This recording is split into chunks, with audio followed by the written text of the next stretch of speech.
सभी को मेरा नमस्कार। जो अगला चैप्टर हमारा चौथा है इसका शीर्षक है हमारा सांवले सपनों की याद और इनके लेखक हैं हमारे जाबिर हुसैन जी। और ये हमारी संस्मरण विधा में लिखी गई है, जिसमें हमारे सालिम अली जी की आत्मकथा बताई गई है और जो उनका पक्षियों के साथ प्यार है और पक्षियों की उन्होंने जो भी पक्षियों के बारे में इतना उन्होंने अपना जीवन समर्पण कर दिया है और उन्होंने पक्षियों की ही देखभाल उन्होंने की है और ऐसा व्यक्तित्व अभी तक नहीं देखने को मिला है इस प्रकार। तो उन्होंने आज उनके बारे में हम जानेंगे जाबिर हुसैन जी की ज़ुबानी कि सालिम अली जी किस प्रकार से उनका हम संस्मरण पढ़ेंगे। तो आइए सबसे पहले हम जाबिर हुसैन जी की जीवनी पढ़ेंगे हम।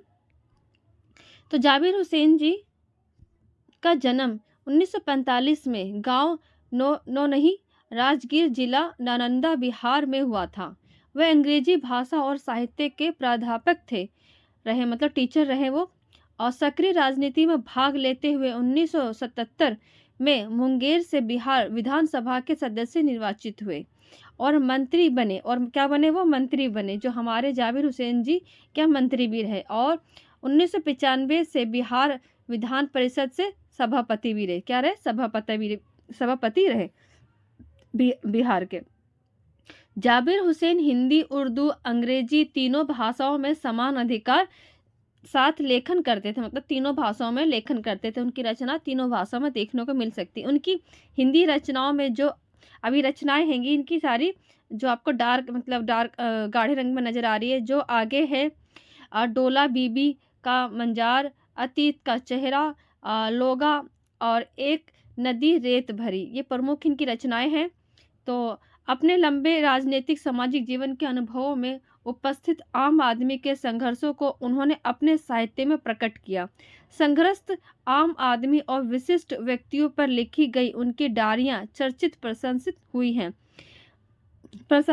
हैं और जाबिर हुसैन ने डायरी विधा में एक अभिनव प्रयोग किया है जो अपनी प्रस्तुति शैली और शिल्प में नवीन है। तो इस प्रकार से हमने इनके जीवनी पढ़ी है, किस प्रकार से इन्होंने राजनीतिक में किस प्रकार से इन्होंने महान पद्धति पाई है, जो उन्होंने मंत्री बने और सभापति बने और उनको तीनों भाषाओं का ज्ञान था। उनकी निम्नलिखित इतनी सारी रचनाएं थी। वो लंबे समय तक अपने साहित्य में उन्होंने आदमियों के संघर्षों का उन्होंने अपने साहित्य में प्रकट किया। किस प्रकार से जीवन कितने संघर्षों में बीतता है, तो अपने रचनाओं के द्वारा बताने का प्रयास किया है। तो आइए हम पढ़ेंगे, थोड़ा सा विवरण पढ़ेंगे अपने सांवले सपनों का। तो यहाँ पे बताने की कोशिश की है कि प्रस्तुत पाठ जून 1987 में प्रसिद्ध पक्षी विज्ञानी सलीम अली की मृत्यु के बाद, मतलब जो हम पढ़ेंगे कि सालिम अली जी हैं वो कौन थे? एक पक्षी विज्ञानी थे। क्या थे? मतलब पक्षियों के वैज्ञानिक थे। और उनके मृत्यु के बाद डायरी शैली में लिखा गया संस्मरण, तो ये संस्मरण लिखा गया है, डायरी शैली में लिखा गया है।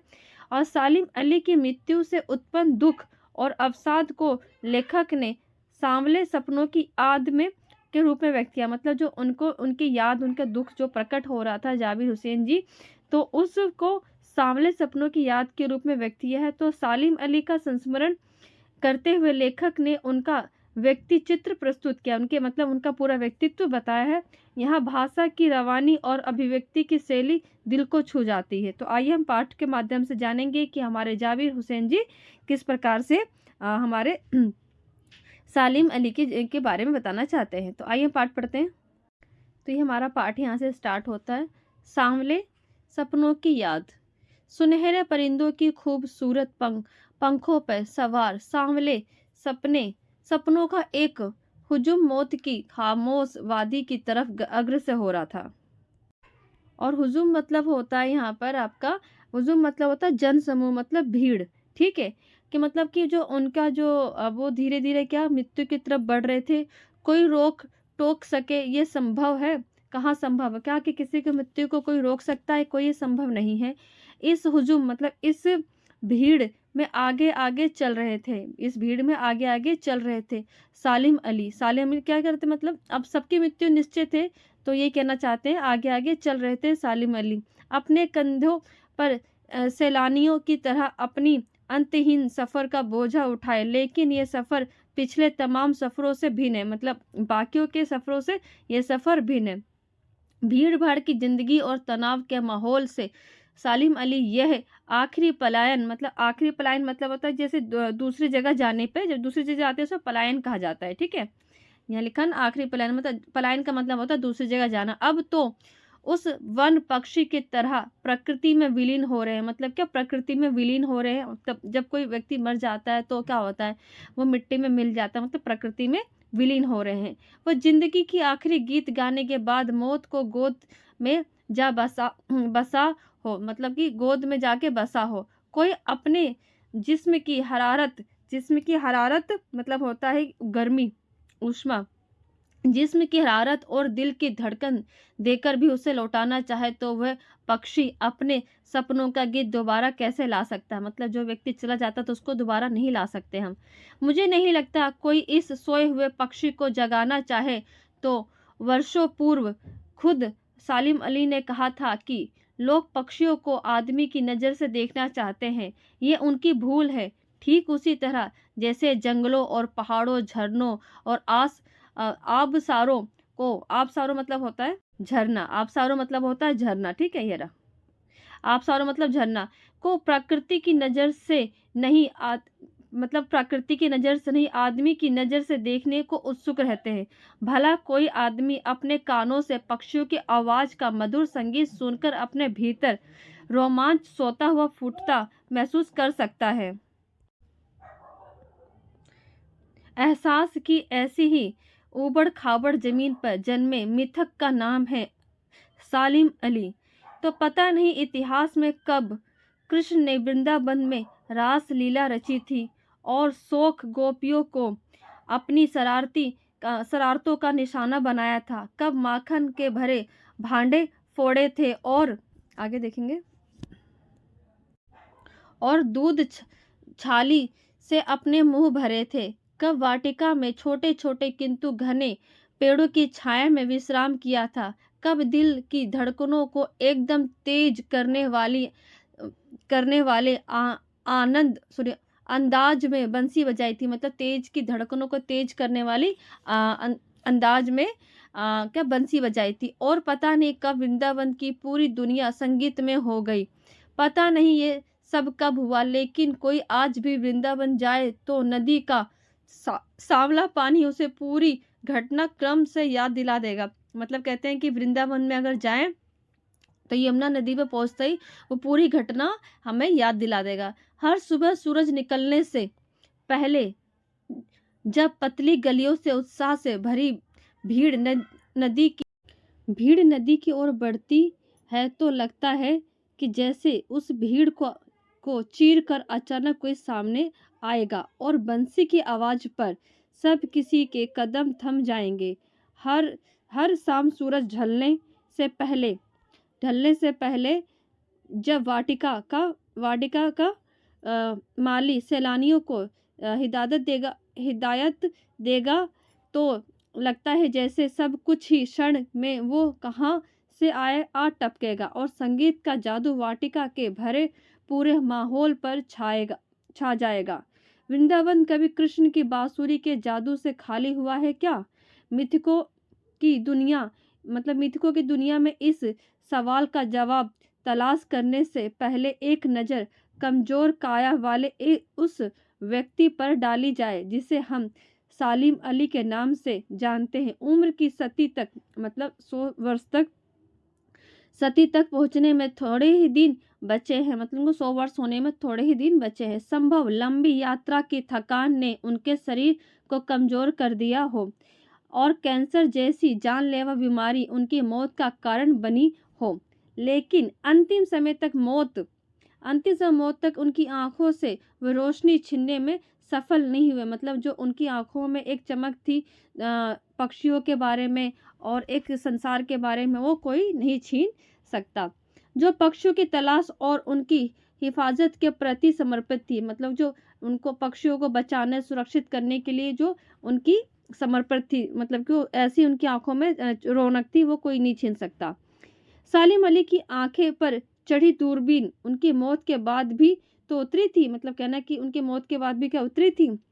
उन जैसा वर्ड वाचर मतलब जो वर्ड के विचारों को जानने वाला, बोलने वाला शायद ही कोई हुआ हो। लेकिन एकांत क्षणों में सालिम अली बिना दूरबीन भी देखे गए हैं। दूर क्षितिज तक फैली जमीन और झुके आसमान को छूने वाली उनकी नज़रों में कुछ कुछ वैसा ही जादू था जो प्रकृति को अपने घेरे में बांधा लेते थे।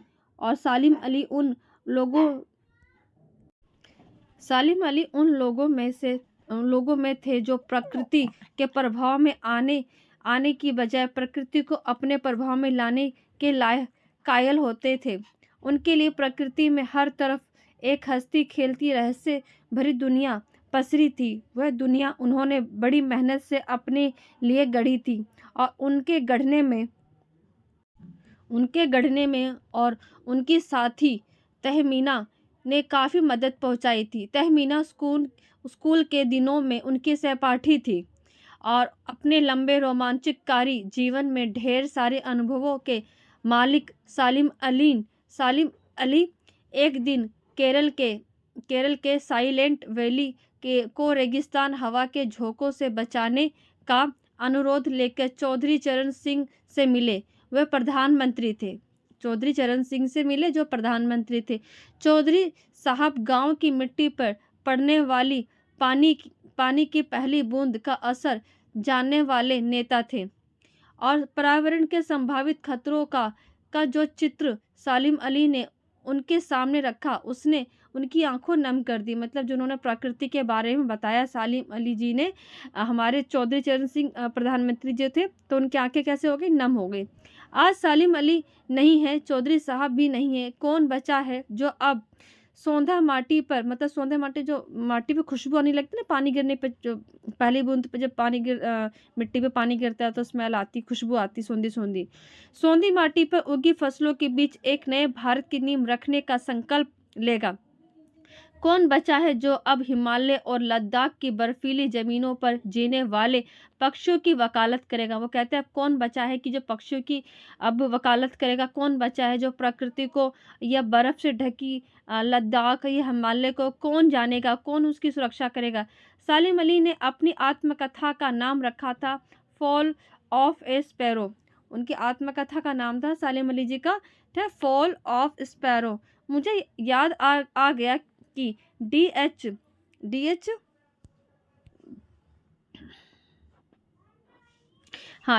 लॉरेंस की मौत के बाद लोग ने उनकी पत्नी फ्रीडा लॉरेंस से अनुरोध किया कि वह अपने पति के बारे में, मतलब ये भी एक पक्षी प्रिय थे लॉरेंस, ठीक है, तो उनकी बात चल रही है। लॉरेंस से अनुरोध किया कि वह, मतलब उनकी पत्नी लॉरेंस से अनुरोध किया कि वह अपने पति के बारे में कुछ लिखे।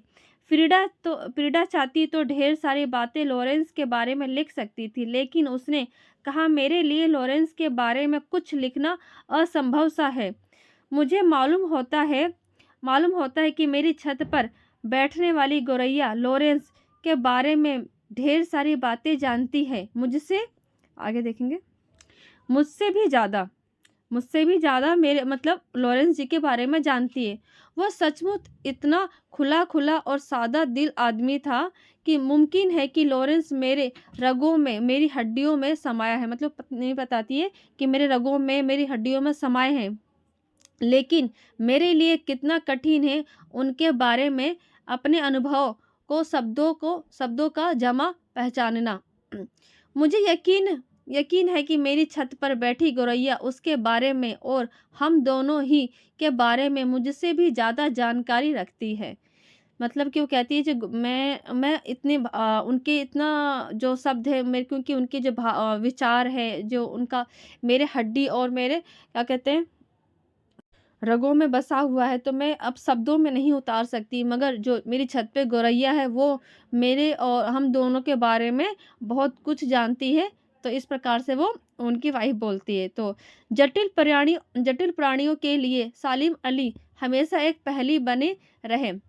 बचपन के दिनों में उनका एयर गन, बचपन मतलब जब छोटे से एयरगन से घायल होकर गिरने वाली नीलकंठ की वह गोरैया सारी जिंदगी उन्हें खोज के नए नए रास्ते की तरफ लेती जाती रही। मतलब स्टार्टिंग में छोटे थे, उन्होंने एयरगन से एक पक्षी को घायल कर दिया। उस घायल करने की वजह से ही वो इस रास्ते पे पड़े, चले तो चलते ही गए। जिंदगी की ऊंचाई में उनका विश्वास एक क्षण के लिए भी डिगा नहीं। लॉरेंस लॉरेंस की तरह नर्सरिंग जिंदगी का प्रतिरूप बन गए। मतलब है, नैसर्गिक का मतलब होता है कि जिंदगी में जो स्वाभाविक होता है या सहज होता है उसे कहा जाता है। मतलब सहज जिंदगी का स्वरूप बन गए। मतलब जो उनका पक्षी का जो प्यार था वह सहज उनकी जिंदगी का प्रतिरूप बन गया। और सालिम अली प्रकृति की दुनिया में एक टापू बनने की बजाय अथाह सागर बनकर उभरे। मतलब एक टापू, छोटा सा टापू ना बन के वह अथाह सागर बन के उभरे।